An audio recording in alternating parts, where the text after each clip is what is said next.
সূরা আল বুরুজ ১০ নম্বর আয়াত। আউযু বিল্লাহি মিনাশ শাইতানির রাজিম। ইন্নাল্লাযীনা ফাতানুল মুমিনিনা ওয়াল মুমিনাতি সুম্মা লাম ইয়াতুবু ফালাহুম আযাবু জাহান্নামা ওয়া লাহুম আযাবুল হারিক।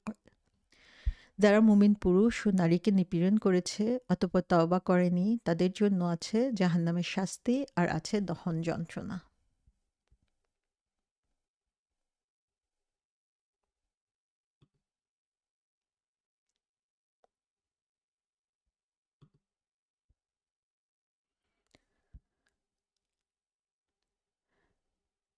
দশ নম্বর আয়াতে আল্লাহ সুবহানাহু ওয়া তাআলা এখানে যারা ইমানদারদেরকে শাস্তি দিচ্ছে বা ভবিষ্যতেও দিবে, তাদের জন্য কঠিন এক হুঁশিয়ারি এখানে দিয়ে দিয়েছেন। ইন্নাল্লাযীনা ফাতানুল মুমিনিনা ওয়াল মুমিনাতি। তো এই পার্টটার উপরে আমরা এখন ফোকাস করব। ইন্না ইন্না শব্দটার অর্থ আমরা জানি, সেটা হচ্ছে নিশ্চিত, সার্টেনিটি, সুনিশ্চিতভাবে বলা হয়েছে। সো যখনই ইন্না বলা হয় তার মানে হচ্ছে এটা যে কোনো ধরনের ডাউট বা সন্দেহকে রিমুভ করে দেয়। আল্লাহ সুবহানাহু ওয়া তাআলা এখানে বলছেন যে নিশ্চিতভাবে। সো যখন এই নিশ্চিতভাবে বলা হচ্ছে, তখন এখানে ২ ধরনের লোককে অ্যাড্রেস করা হচ্ছে। প্রথমত হচ্ছে এখানে যারা হচ্ছে সিনার্স, যারা এই অন্যায়টা করছে, এই অন্যায় কাজে এঙ্গেজ রয়েছে, তাদেরকে উদ্দেশ্য করে আল্লাহ সুবহানাহু ওয়া তাআলা বলছেন যে তাদেরকে আ আল্লাহ সুবহানাহু ওয়া তাআলা তাদের জন্য যা কিছু প্রমিস করেছেন সেই জিনিসটাকে এখানে উল্লেখ করছেন। তাদের মন থেকে সন্দেহ দূর করে দিচ্ছেন যে তাদের মনে কোনো সন্দেহ থাকা উচিত না যে তাদের জন্য কী শাস্তি আল্লাহ সুবহানাহু ওয়া তাআলা বরাদ্দ করে রেখে দিয়েছেন।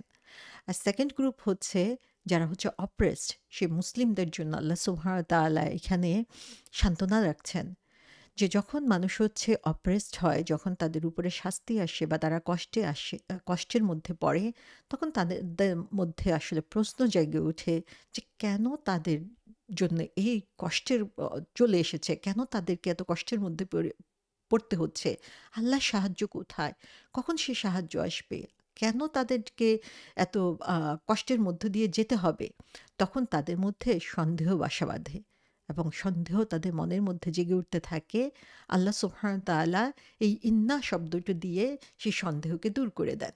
তাহলে এই যে সন্দেহ দূর করার প্রসেসটা, ফার্স্টের এই ইন্না শব্দটি দিয়ে আল্লাহ সুবহানাহু ওয়া তাআলা এই ২ গ্রুপের লোককেই হচ্ছে অ্যাড্রেস করছেন এবং একই সাথে ২ গ্রুপকে উদ্দেশ্য করে তিনি বলছেন, ইন্নাল্লাযীনা ফাতানু। সো আল্লাযীনা ফাতানু, ফাতানু শব্দটা এসেছে, ফাতানা হচ্ছে এরা অ্যারাবিকে লিটারালি মিনস করে হচ্ছে কোনো জিনিসকে জ্বালিয়ে পুড়িয়ে দেওয়া, কোনো জিনিসকে বার্ন করা বোঝানোর জন্য। যে যখন কোনো একটা ধাতু ও ধাতব পদার্থ বা মেটালকে যেমন হচ্ছে স্বর্ণকে যখন ঝালাই করা হয়, তার মধ্য থেকে যে খাদ, সেই খাদকে বের করে দিয়ে ভিতর থেকে পিওর স্বর্ণকে বের করে নিয়ে আসার জন্য তখন সেটাকে ফাতানা বলা হয়। সো মূল প্রসেসটা এটা একটা পেইনফুল প্রসেস, যে কিন্তু প্রসেসটা হচ্ছে it's a process for purification. এবং আমরা ফিতনা শব্দটার সাথে পরিচিত। ফিতনা শব্দটার অর্থ কি? ফিতনাটা হচ্ছে ট্রায়াল, যে এটা একটা সিচুয়েশন, একটা কষ্টকর একটা পরিস্থিতির মধ্য দিয়ে মানুষ যখন যায়, যখন সে হচ্ছে একটা পরীক্ষার মধ্য দিয়ে যায়, যে এটা হচ্ছে যে কারো ফিট লিটারালি হচ্ছে আগুনের মধ্যে রাখা হলো যে তার ঈমান কত মজবুত।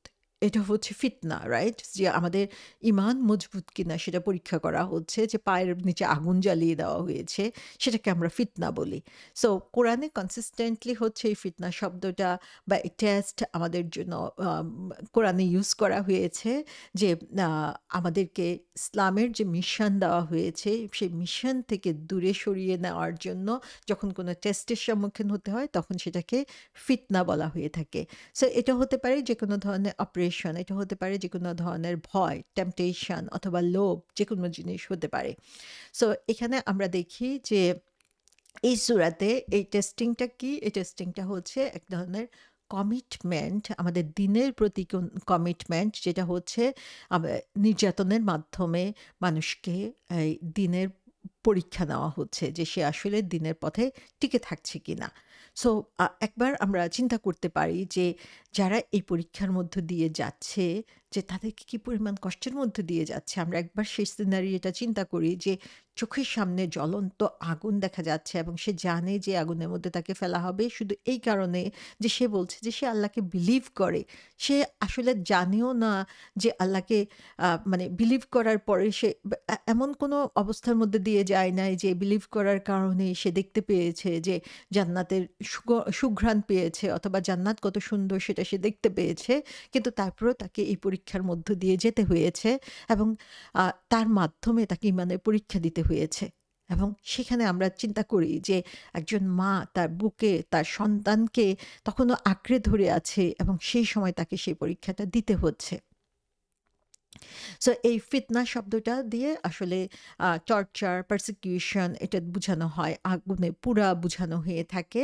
সো এই ফিতনার মাধ্যমে পিউরিফিকেশন প্রসেস আসলে যে এটার মাধ্যমে বিশুদ্ধতা যাচাই করা হয় এবং এই বিশুদ্ধতা যাচাই একজন বিলিভার বা ইমানদারের জন্য হচ্ছে স্পিরিচুয়াল পিউরিফিকেশন প্রসেস আসলে, যে এটার মাধ্যমে ইমানের ক্ষেত্রে আমার র্যাঙ্ক কীরকম সেটা আসলে আল্লাহ সুবহানাহু ওয়া তাআলা যাচাই করেন যে আমার ইমানের লেভেল কোথায় রয়েছে, এর মাধ্যমে আমার ইমানের পরীক্ষা হয়। এবং এখানে আমরা দেখি যে আল্লাহ সুবহানাহু ওয়া তাআলা বলছেন ইন্নাল্লাযীনা ফাতানুল মুমিনিনা ওয়াল মুমিনাত।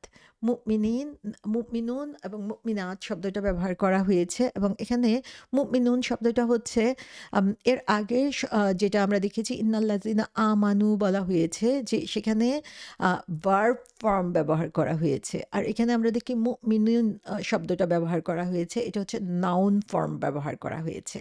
সো ভার্ব আর নাউনের মধ্যে যখন ব্যবহার করা হয় একটু গ্রামাটিক্যাল ব্যাপার, কিন্তু খুবই ইন্টারেস্টিং। আমরা যখন কোরআন পড়বো এই জিনিসগুলো যদি একটু বুঝি, কোরআন পড়ার মজাটাই আমরা আলাদাভাবে উপলব্ধি করতে পারবো। সো ভার্ব যখন ব্যবহার করা হয়, ভার্ব জিনিসটা কি? ভার্বটা হচ্ছে ক্রিয়াপদ। হ্যাঁ, এই জিনিসটা আমরা সবাই জানি। একটা কাজ, কাজটা কি? কাজ হচ্ছে আমি যখন যে কাজটা করি সেটা সেই সময়ের কাজ। হ্যাঁ, সো পাস্ট টেন্স হচ্ছে যখন আমি অতীতে কোনো কাজ করেছি, প্রেজেন্ট টেন্স হচ্ছে আমি এখন যে কাজটা করছি, ভবিষ্যৎ ফিউচার হচ্ছে ভবিষ্যতে যে কাজটা করব। তো যখন যে কাজটা করি এটা আমি এখন কথা বলছি, এই কথাটা এখন বললাম, এখন বলা শেষ হলেই সময়ের শেষ, কথা বলা শেষ, এটা এখনই শেষ, কাজটা শেষ। তো কাজ হচ্ছে সময়ের সাথে সাথে রিলেটেড। যখন যেই কাজটা হয় সেই সময়ের সাথে সাথে সেটার এফেক্ট বা কাজটা শেষ হয়ে গেল। সো আর নাউন হচ্ছে বিশেষ্য। হ্যাঁ, নাউন কিন্তু সময়ের সাথে সাথে শেষ হয়ে যায় না, নাউনটা থেকে যায়। হ্যাঁ, সো আল্লাহ সুবহানাহু ওয়া তাআলা যখন নাউন ফর্ম কোনো কিছু ইউজ করেন তখন দেখা যায় যে সেটার একটা বিশেষ কারণ থাকে। তো এখানে মুমিনুন শব্দটা ইউজ করা হয়েছে, এখানে তিনি ভার্ব ইউজ না করে কেন নাউন ইউজ করলেন? কারণ এখানে মুমিনুন দিয়ে আল্লাহ সুবহানাহু ওয়া তাআলা তাদের ইমানের ক্ষেত্রে তাদের যে ফার্মনেস এবং কমিটনেস, সেটা তারা যে কতটুকু কমিটেড ছিলেন সেটা তিনি এখানে প্রকাশ করছেন। সুবহানাল্লাহ। যে এখানে আমানু শব্দটা এখানে বলা হয় নাই যে তারা কতটুকু বিশ্বাস স্থাপন করেছিল সেটা তিনি বলেন নাই। তাদের ইমানটা হচ্ছে এত কমিটেড, তারা এত সুদৃঢ় ইমান এনেছিল সুবহানাল্লাহ, যে তাদের ইমানটাকে আল্লাহ সুবহানাহু ওয়া তাআলা প্রশংসনীয় করে দিয়েছেন। তাদের ইমানটা হচ্ছে কন্টিনিউয়াস, তাদের ইমানটা জারি রয়েছে। সো তাদের যদিও তাদের পরীক্ষা শেষ হয়ে গিয়েছে, তারা আগুনে পুড়ে তাদের মৃত্যু হয়ে গিয়েছে, তাদের ইমানের সুঘ্রাণ এখনও রয়ে গিয়েছে, তাদের ইমান এখনও মজবুত রয়ে গিয়েছে, তাদের ইমান হচ্ছে পার্মানেন্ট ফর্মে রয়ে গিয়েছে। সে কারণে তাদের জন্য ইমানের ক্ষেত্রে আল্লাহ সুবহানাহু ওয়া তাআলা মুমিন শব্দটা ব্যবহার করেছেন নাউন ফর্মে, এবং আল্লাহ তাদেরকে বিলিভার বলেছেন। তাদের ইমান তারা অতীতে ইমান এনেছিল, তার মানে এটা একটু রিস্কি এরিয়া এনেছিল। এখন কি তাদের ইমান আছে? একটা প্রশ্ন থেকে যায়। আল্লাহ সেটা বলেন নাই, আল্লাহ তাদেরকে বিলিভার ইমানদার বলেছেন। তার মানে হচ্ছে যে তারা তাদের ইমান তখনও ছিল, এখনও আছে। তার মানে হচ্ছে তাদের ইমানটা হচ্ছে খুবই পরিপক্ক এবং পার্মানেন্ট ফর্মে রয়েছে।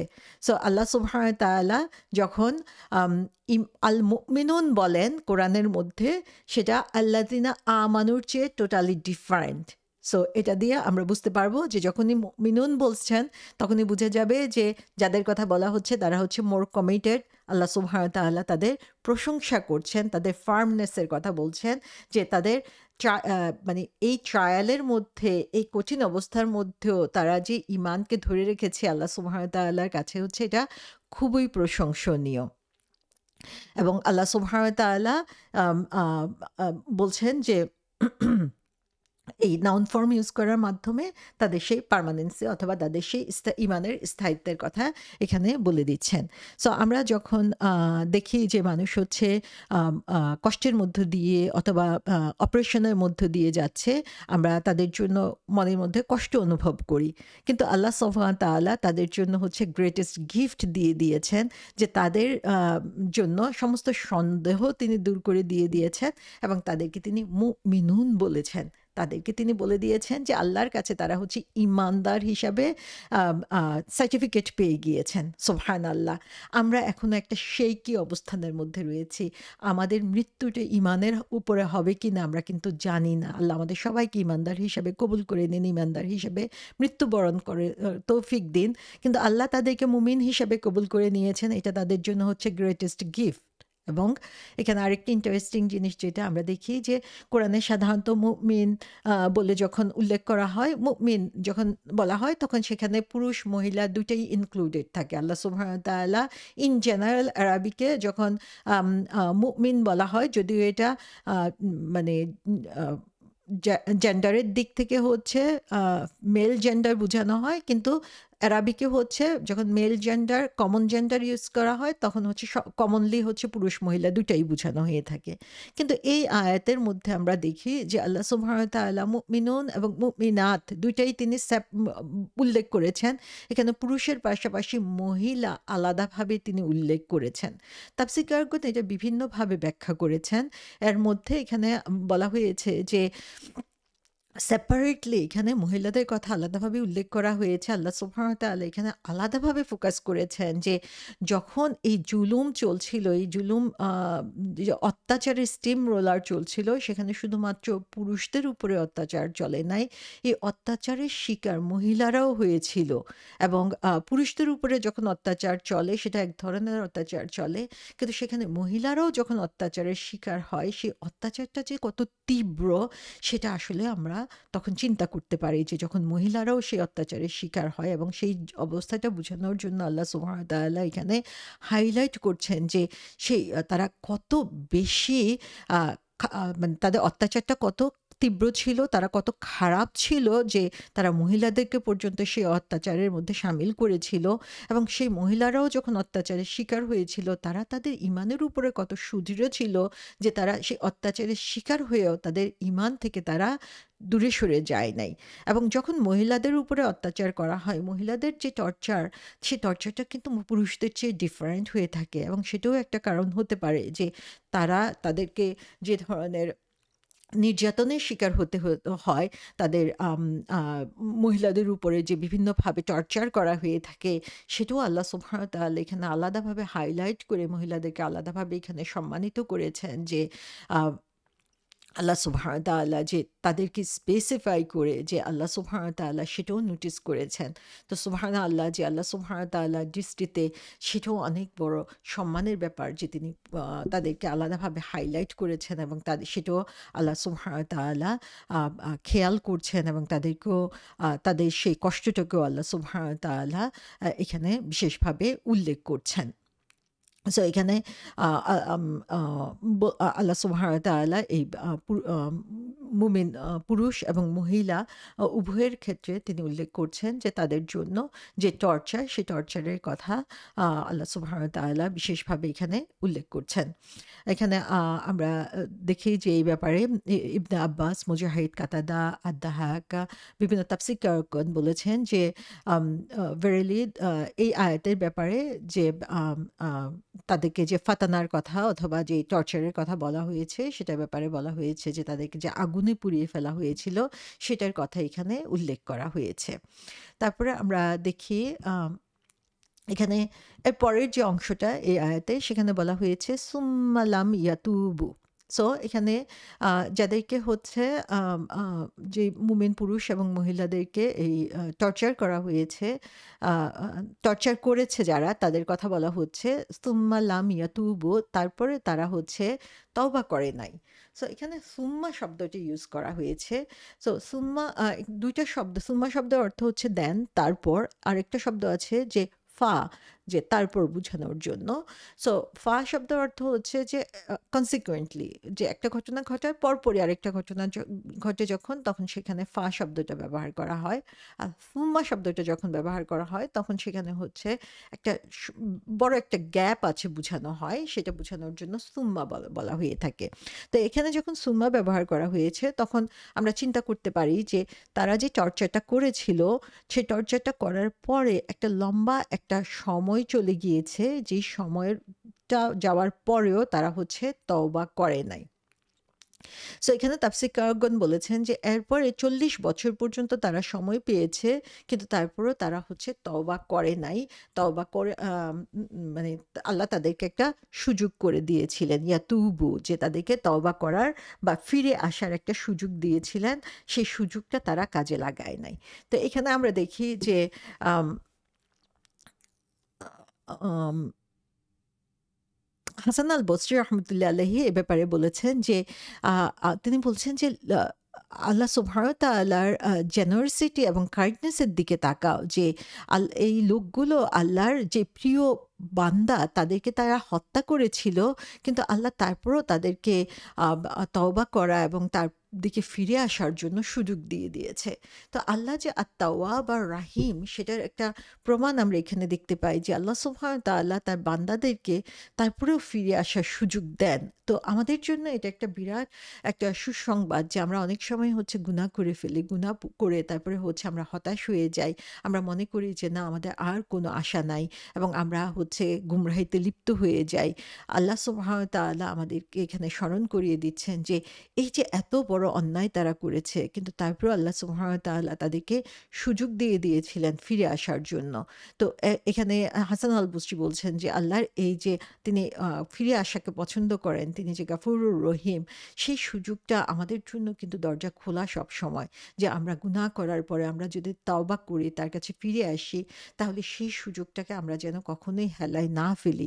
যে প্রত্যেকটা মুহূর্তে আমরা তাওবা করে তার কাছে ফিরে আসার সুযোগ রয়েছে এবং সেই সুযোগটাকে আমরা কাজে লাগাবো, যেন আল্লাহ সুবহানাহু ওয়া তাআলার কাছে আমরা আ আ ঈমানের সাথে আবার ফিরে আসতে পারি, ঈমানের সাথে মৃত্যুবরণ করতে পারি এবং আল্লাহ সুবহানাহু ওয়া তাআলার সেই রহমতের আম ছায়ায় নিজেদেরকে আশ্রয় দিতে পারি।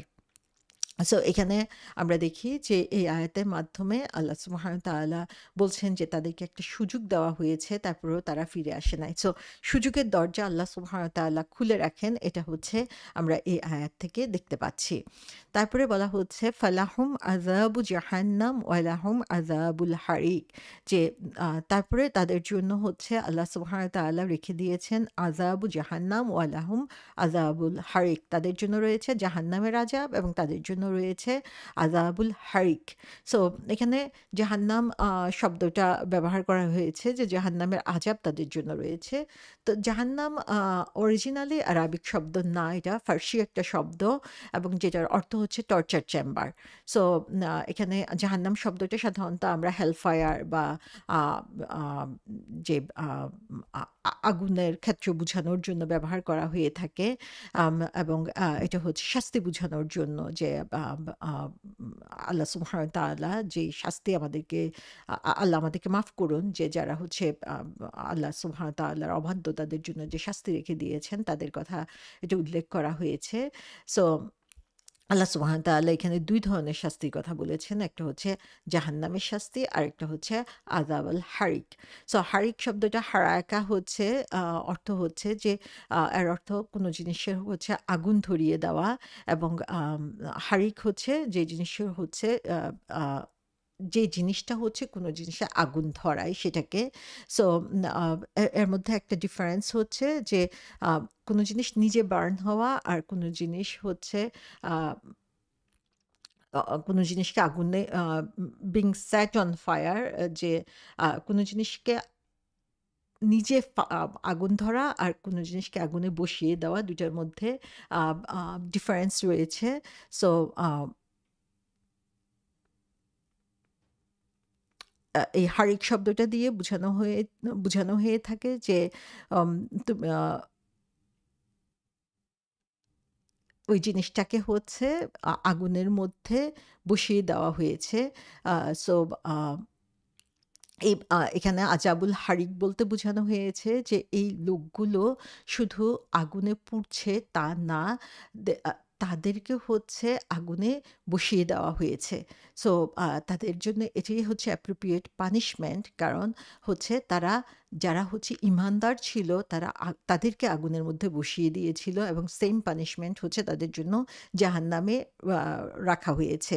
সো আ তারা এর মাধ্যমে বুঝানো হচ্ছে যে তাদেরকে হচ্ছে যারা হচ্ছে এই আযাব প্রাপ্ত হবে, যারা হচ্ছে এই ধরনের অন্যায় করেছে তাদেরকে আ আ হচ্ছে আ আগুনের মধ্যে এমনভাবে বসিয়ে দেওয়া হবে যে তারা নিজেরাই হচ্ছে এটার ফুয়েল বা জ্বালানি হয়ে যাবে এবং সেখানে তারা নিজেরাই হচ্ছে জ্বলতে থাকবে। তো এখানে আমরা দেখি যে আল্লাহ সুবহানাহু ওয়া তাআলা তাদের যে কাজ, সে কাজের consequence হিসাবে তাদের জন্য এই ২ ধরনের জাহান্নামের ২ ধরনের আযাবের ব্যবস্থা করে রেখেছেন। তো আ সা আম কোনো তাফসীরকারগণ বলেছেন যে এটা হচ্ছে জাহান্নামের যে বিভিন্ন আ আ লেয়ার রয়েছে বা বিভিন্ন স্টেজ রয়েছে, এখানে বিভিন্ন স্টেজ বুঝানোর জন্য এই ২ ধরনের আযাবের কথা বুঝানো হতে পারে। আল্লাহ সুবহানাহু ওয়া তাআলা আমাদেরকে এই যেকোনো ধরনের জাহান্নামের আযাব থেকে নিজেদেরকে মুক্ত আ আ করে দিন এবং আমাদেরকে জান্নাতে আ অবস্থান করার তৌফিক দিন।